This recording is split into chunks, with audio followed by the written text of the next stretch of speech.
All right, Shalom. Before I get started, I want to give all the glory and honor to Yahweh, Bahashem, Yahweh Shai, Bahashem, Rakar Kwadash. Double honors to my apostles and elders, a great millstone. Peace and safety to all the sincere Akim that's out here pushing this word in truth and in sincerity. All right, sincere. All right, I just want to do a quick little lesson, just pondering upon some things in the spirit, and I just want to put it out there on lesson, you know, for edification. Is remember what's your first lot, man. What's your calling, man? All right, what's your job? Okay, remember these things. If you're sincerely trying to push this word, remember why you're in this thing, man. All right, the Most High didn't call us and give us this knowledge of wisdom and understanding, starting with who we are, the names of our powers, and so on and so forth, just for you to just know it, man. The Most High called us to do a job, man. All right, it tells you in basic scriptures. You see, it goes to show you, Jake, man. Jake be within this fold. Jake be listening. Jake be all about it being the Yasha Allah movement, Israel. But then when it comes down to simplistic,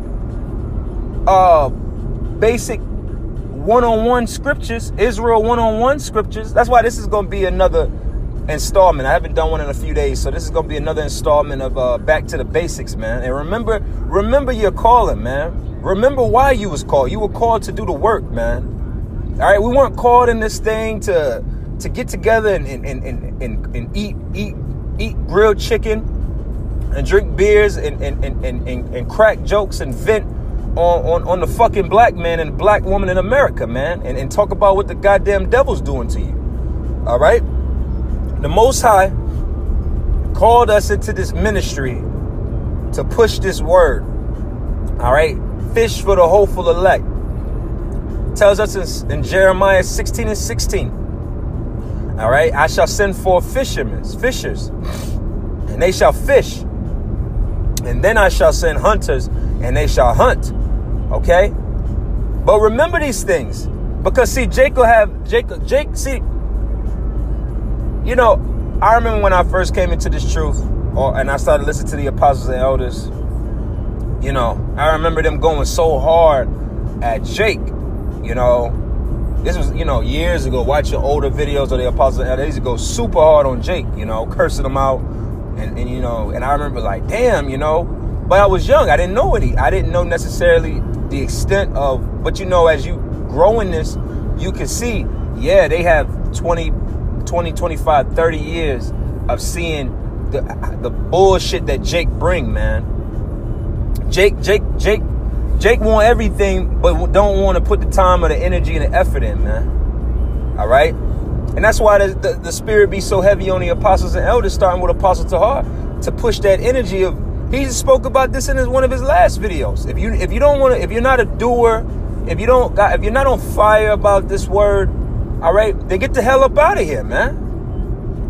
See, Jake want to drag their feet when the Lord just wants us to push this word. Jake will drag their feet when it comes to doing the work. They'll drag their feet to get to camp. They'll drag their feet to link up with brothers. They'll drag their feet to do lessons in their own goddamn house. They'll drag their feet when it comes to watching videos, learning. All the facets of this ministry and what we got to do. They'll drag their feet with that.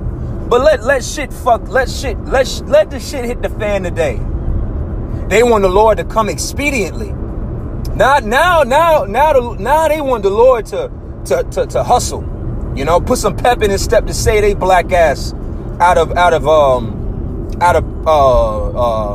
turmoil, and that's fucked up. That's so fucked up. It's unbelievable, man. That's why I'm getting hot in the spirit, because it's like Jake will drag their feet. Jake will drag their feet for everything, but then they want Yahweh Shem Yahweh Shai to move with a sense of urgency for they fucking ass, man. Who the fuck do you niggas think you are to come with a spirit like that, man? I'm gonna say this too.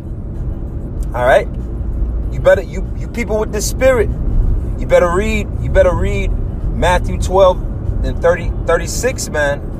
All right, you always got an excuse. The scriptures tell you that every idle word, man shall give an account thereof, whether it be for good or bad. I'm roughly paraphrasing. I know it says for judgment. All right, because why? You thinking that nobody, you thinking the Lord, man, whatever, man. You think you right, not knowing you got spirits on you. See, gmsihatemylife2, he records all that, man. All that, them little bullshit little words that you say when you think nobody is around you. You see? Man, I ain't got time for that. The fuck you mean you ain't got time for it? What the fuck do you mean you don't got time for it? All right, so when the Lord starts visiting your family, when the Lord starts visiting you, when the Lord starts visiting your woman, your children, all right, see then if you got time. Don't have time to pray to the Lord. How about that? How about the Lord just take his time? How about the Lord be on colored people's time when it's coming to save your ass, man? Remember these things, man. See, me, I'm gonna tell you from my perspective and how I go about this is I'm trying to earn money to buy myself out of trouble, man. And what I mean money, am I talking about some fucking FRNs? Because a lot of you put more effort in Esau's work than putting in the work for the Lord. Scriptures say you can't love two masters. Either you're going to love the one or hate the other. Now, don't get me wrong. There's a balance. We all got to do what we got to do to survive. But I'm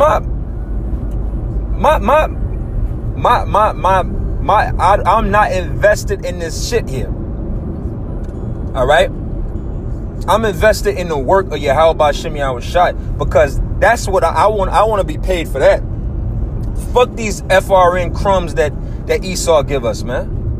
And you know what's so funny about it? What I'm starting to see too, and I've seen this over the years, and I've gone through it myself, is I remember I shared a little quick story. I'm gonna see how long this video is recording is. I'm gonna close up in a few minutes. I remember when I first joined the camp here in Atlanta.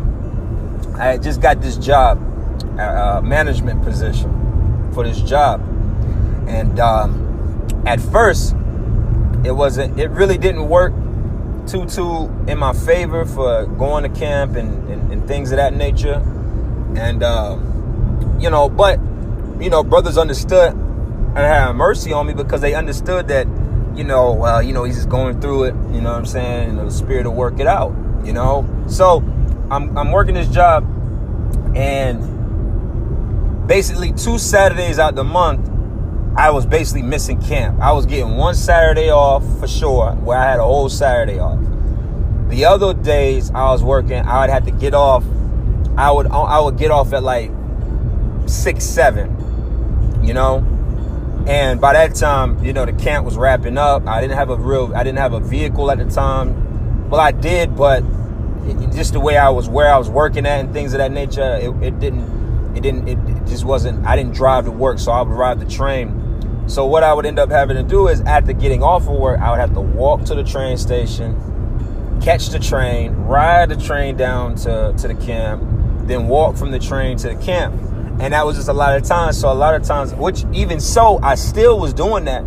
Even if I was at camp for 30, 40, an hour long, I still was like, man, I got to be out there, because I just felt so low and defeated in the spirit, because where I worked at was literally literally like 10 minutes away from brothers camping, so it was just like, damn, man, I'm out here, I'm on this fucking job and brothers is down the street, I say all that to say, I got to a situation where I had a management change, and then the new manager's going to change.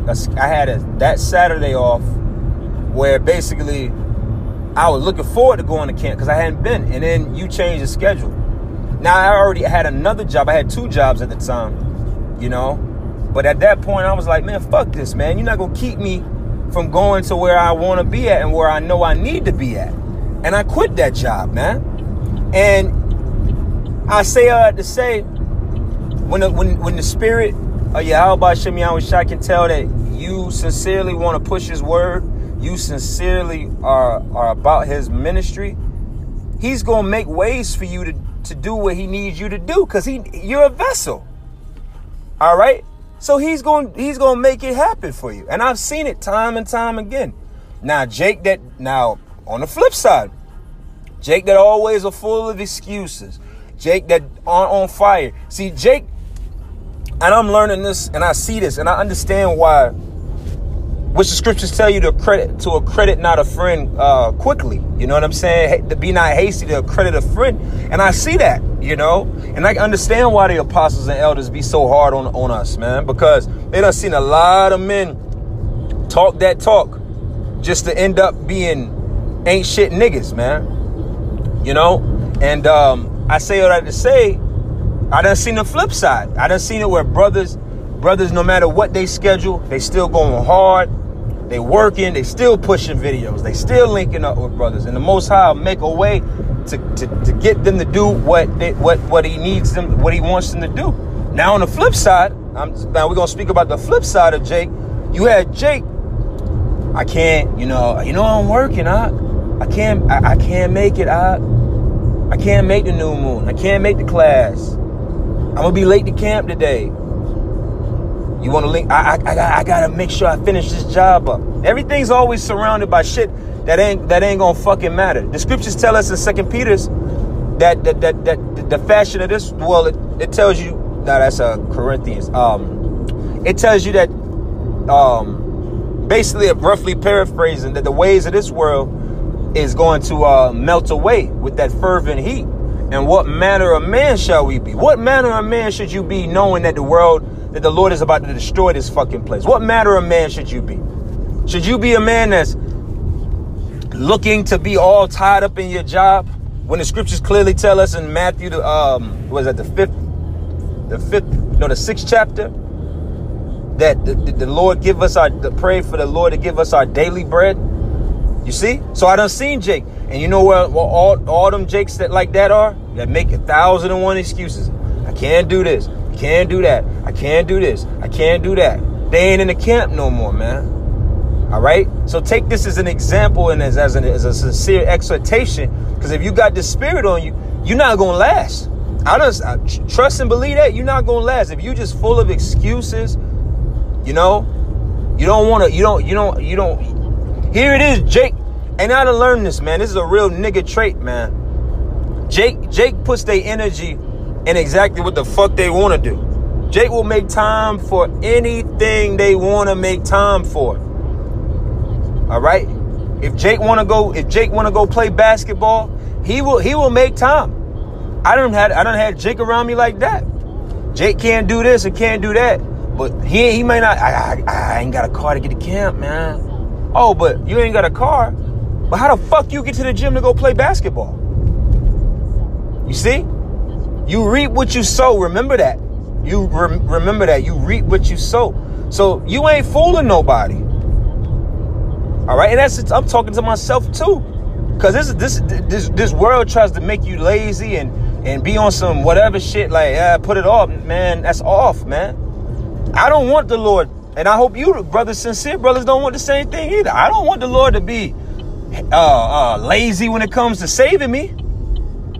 You know, think about it. What about you in that situation? Every time you know, well, the Lord put the spirit on a brother to do a lesson with you, and you're like, I ain't got time for that shit. I see him when I see him. What if the Lord said that to you? I ain't got time for that shit. I see him when I see him. I save him when I get around to it. All right, so remember that, man. So with that, I'm gonna close this up and say shalom.